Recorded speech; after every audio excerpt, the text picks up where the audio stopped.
যারা নতুন নতুন প্রেম করা শুরু করেছে তাদের জন্য ওগুলো তো পুরনো হয়ে গেছে।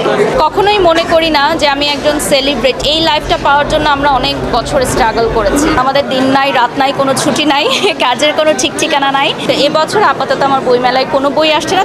আজকে আমি as a best brand promoter award পাচ্ছি। আমি কৃতজ্ঞতা প্রকাশ করছি অর্গানাইজার টিমকে যে আমাকে মনোনয়ন দেওয়ার জন্য। বেস্ট ব্র্যান্ড প্রমোটার হিসেবে যতই অ্যাওয়ার্ড আমি পাই না কেন, আমার কাছে মনে হয় যে আমার দায়িত্বের জায়গাটা অনেক বেড়ে যাচ্ছে। আর আমি মনে করি যে এই পাওয়া শুধু আমার একার নয়, আমার সাথে যত ব্র্যান্ডসরা কাজ করে, আমার যত কলিগসরা আছেন, সবার এই পাওয়া। কারণ একটা সেক্টরে একজন ভালো করা মানে সবাই মিলে ভালো করা। আর একটা ইন্ডাস্ট্রি কখনোই এককভাবে একজনকে নিয়ে বেড়ে উঠতে পারে না। নতুন অনেক মেয়েরা কাজ করছে ইন্ডাস্ট্রিতে, আমি সবসময় সাপোর্ট করি। যারা নতুনরা আসছে তাদেরকে এনকারেজ করি যে তোমরা ভালো কাজ করো, তোমরা অনেক দূর যেতে পারবা। সো আমাদের এই ইন্ডাস্ট্রিটাতে আরও অনেক বড় হয় এবং আমি মনে করি যে টিনেজার বা ইয়াং যারা আছে তারা যাতে বলতে পারেন ফিউচার যে আমি ব্র্যান্ড প্রমোটার হতে চাই। অনেক ধৈর্য ধারণ করতে হবে।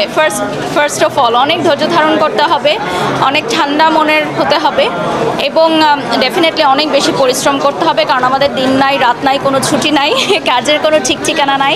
দেখা যায় যে সকাল শুরুটাই হয় কাজ দিয়ে, রাতও হয় শেষ দিয়ে, এমনকি ঘুমের মধ্যেও মাঝে মধ্যে আমাদেরকে টেক্সট বা রিপ্লাই করতে হয় কাজের বিষয়ে। ডেফিনেটলি এনজয় করি, কারণ আমি তো চেয়েছিলাম যে এই জায়গায় আমি আসবো।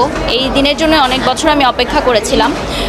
একটা জিনিস পেতে গেলে আরেকটা জিনিস ডেফিনেটলি হারাতে হয়। যেমন রাস্তায় দাঁড়িয়ে ফুচকা খাওয়া একসময় মানে অনেক পছন্দ করতাম, এখন খেতে পারি না। এখন খেতে গেলে সবাই সেলফি তুলতে আসে, ভিডিও করে ফেলে, আর এখন তো সোশ্যাল মিডিয়ার যুগ। তো এখন যদি আমি ওটা মিস করি তাহলে তো হবে না। তো আমি যেই লাইফটা চেয়েছিলাম সেই লাইফটাই আমি পেয়েছি। সো ডেফিনেটলি আমি এনজয় করি। কখনোই মনে করি না যে আমি একজন সেলিব্রিটি, এটা অডিয়েন্স বলবে। বাট হ্যাঁ, আমি আরও 10টা মেয়ের চেয়ে ডেফিনেটলি আলাদা, যেহেতু আমাকে অনেক মানুষ চেনে। সো আমাকে ভাবে পরিপাটি হয়ে গুছিয়েই চলতে হয়। আর আলাদা হলেও একটা দিন শেষে যখন লাইট ক্যামেরা অ্যাকশন থাকে না, তখন আমি আর 10টা মেয়ের মতোই সাধারণ, যখন আমি আমার বাড়িতে থাকি।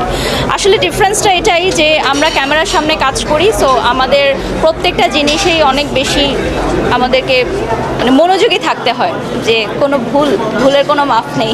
দেখেন, এই লাইফটা পাওয়ার জন্য আমরা অনেক বছর স্ট্রাগল করেছি। একটা সময় তারকাদের দেখতাম যে আপনারা ইন্টারভিউ নিতেন, তখন মনে হতো যে কখনো কি আমার ইন্টারভিউ নিবে। সো এখন যখন এই লাইফটা আমি এসেছি, সো ডেফিনেটলি আমি এই লাইফটা এনজয় করি। বাট এটা ধরে রাখাটা খুবই গুরুত্বপূর্ণ। সবাই ধরে রাখতে পারে না, অনেকেই ঝরে যায়।